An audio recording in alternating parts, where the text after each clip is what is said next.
Ayutthaya isn't just a place. She's a storyteller. It's a timeless tale, one of ambition, glory, loss, legacy, and the destructive runaway steamroller of time. Here, in the sweltering heart of Thailand, stand the remnants of an almost forgotten civilization.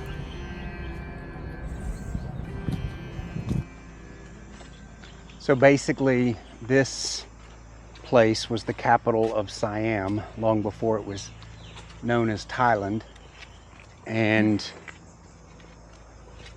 primarily because of invasions by the Burmese, the capital was moved from here to its present location of Bangkok. At one time, there were over 1 million people who called this place home. Today, it's just a fraction of that, but at one point, this was the largest city on the planet.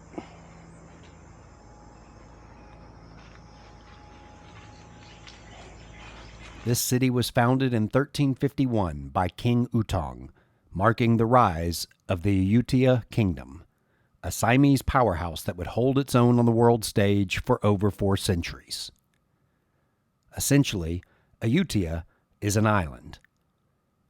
Cradled by 3 rivers, the Khao Phraya, Lopburi, and Pasak, Ayutthaya was both a defensive fortification and a strategic hub of international trade.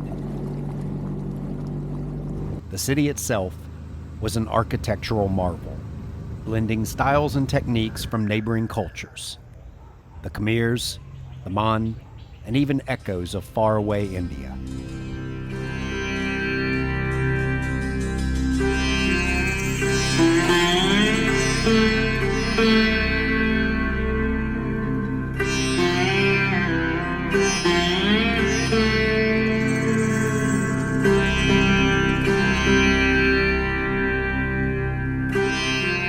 The result was a unique and mesmerizing style, Ayutthaya's own.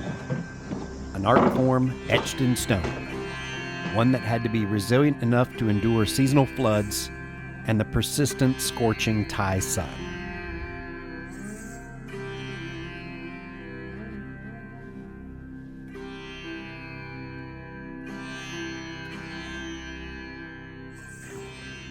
So we are staying here in Ayutthaya in a beautiful hotel right on the river called Sala. And the view directly from our room is this. Yeah. Literally an ancient skyscraper of sorts. So beautiful. And included in our hotel was this boat tour. And it's been one of the highlights. It's been one of the best tours I've been on, really, because it's self-timed, self-guided, if you will. Yeah. And we've just been cruising along the riverbanks this morning. Before it gets too hot. Angela's expecting rain. I'm not sure why, but she's prepared.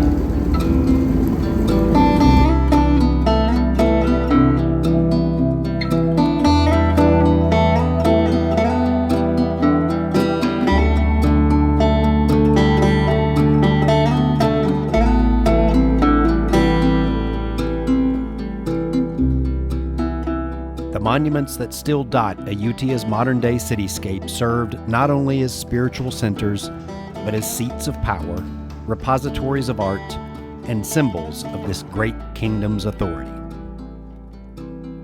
To understand Ayutthaya is to step into a world where the physical and the spiritual, the earthly and the celestial, were not separate realms at all, but more like two sides of the same cosmic coin. Historical records speak of a diverse populace: Siamese, Chinese, Japanese, Persians, Portuguese, all living here in harmony. This multicultural melange left an indelible mark on the city's art, its architecture, and even on its cuisine. Unfortunately, peace is only as strong as your rowdiest neighbor. In January of 1767, Burmese armies surrounded the city, cutting off supplies and reinforcements. The residents of Ayutthaya endured 14 months of hardship as the Burmese forces slowly weakened the city's defenses. The city finally fell when the Burmese breached the walls and overran the capital, effectively reducing one of the world's most prosperous trading ports to mounds of rubble. This marked the end of Ayutthaya's kingdom, which had been a dominant power for over 400 years. Rows of beheaded Buddha statues still serve as a striking reminder of the city's chaotic final days. At Wat Mahathat, one of the most significant temples here, this sacred Buddha head can be found cradled within the roots of a Bodhi tree.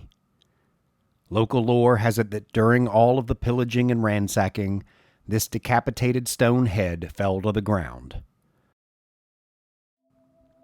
Over the centuries, the tree grew to protect and perhaps even comfort this homeless and bodiless Buddha. The Buddha's serene countenance, peeking out from gnarled tree roots, has become one of the most enduring symbols of Ayutthaya's resilience.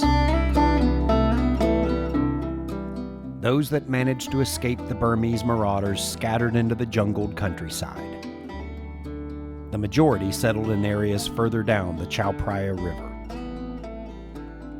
One of them, a man named General Taksin, rallied the Siamese survivors, organized an army, and eventually drove the Burmese back into their own land. He established a new capital at Thonburi, the seed of the modern-day megapolis now known as Bangkok.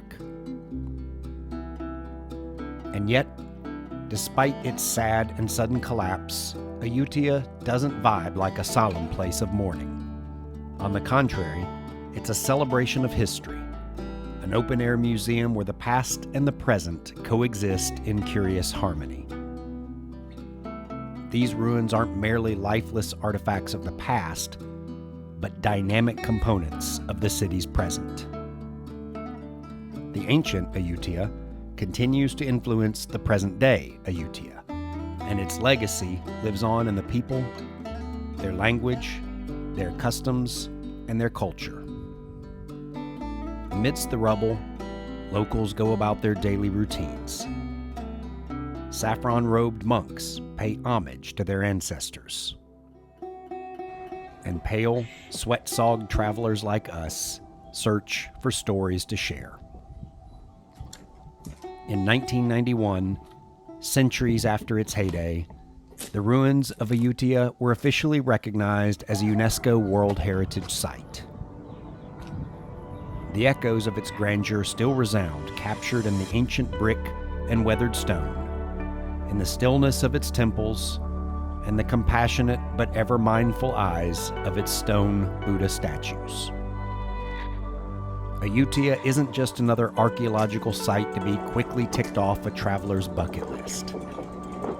This is a place to be experienced, to be felt. This city that was once an enviable hub of trade and culture stands as a poignant symbol of temporal transience, of permanent impermanence. She inspires awe along with a mindful respect for the relentless march of time. Ayutthaya offers visitors far more than a journey into history. It's an experience that speaks volumes of the human capacity to create, to endure, and to rise from the ashes. While Ayutthaya's grandeur might have faded, her legacy lives on, etched in stone, and in the pulse of its people. Ultimately, Ayutthaya is a profound reminder that while our time here is temporary, our legacy, and perhaps even our own personal stories, can last forever.